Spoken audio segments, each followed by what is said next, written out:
Hi, and welcome to the Grove Podcast. I'm Matt Battiali, your host.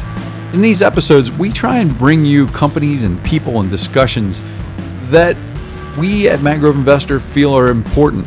These are the parts of the business world that maybe you don't see every day. So we try and highlight nonprofits, private companies, and even some public companies, and show you the good that they're doing. So sit back and enjoy this episode, and thanks very much for listening. Hi, I'm Matt Battiali from Mangrove Investor, and today I want to tell you why uranium is going to be headline news in 2023. But do me a favor, when you watch this video, if you like it, click the like button, hit the subscribe, and we'll keep sending you content about investment ideas with a sustainability twist. Thanks very much. In early 2020, the pandemic lockdowns meant we didn't drive, and without all the drivers on the road, gasoline prices collapsed. With no way of knowing how long the downturn would last, refiners cut production, and in some cases, they shut down whole refineries. When the lockdown lifted, we all got back to life pretty quickly, but some of the refiners stayed closed, and others couldn't reopen fast enough. They couldn't keep up with the demand, and the price of gasoline soared, as you probably remember. You can see it on this chart. Once we saw that, many of us began to conserve. We drove less, we carpooled, we chose closer vacation spots, and the demand for gasoline fell, which brought the price back down. Now, gasoline is the example that most of us know best, but that's a typical supply-demand cycle in natural resources.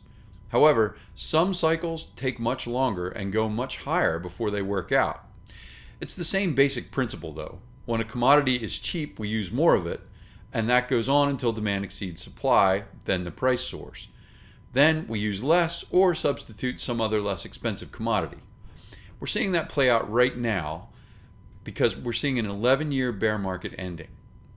Uranium is the fuel for nuclear power plants, and it went through a deep depression in the late 1990s.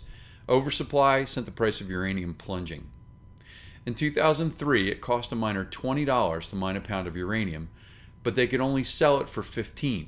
So it cost $5 more per pound to mine than the miners could sell it for. Mines closed, miners went bankrupt, and no one went looking for new uranium deposits.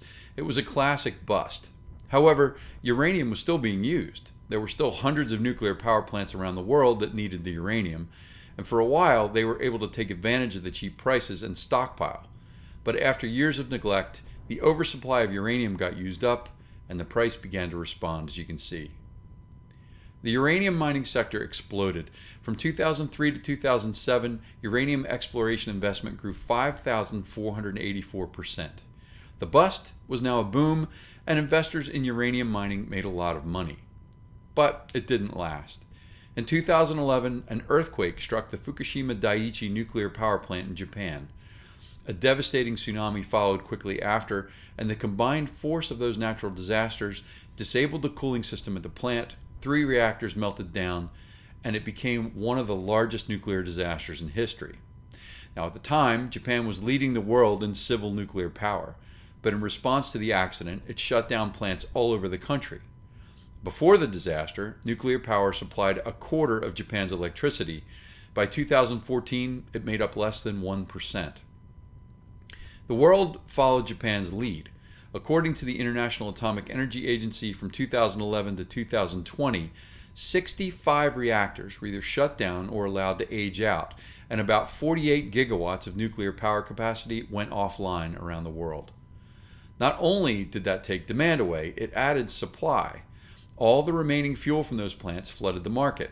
Most plants had 10 years of supply built up, and it takes a long time to work through a decade of uranium stocks when plants are closing around the world.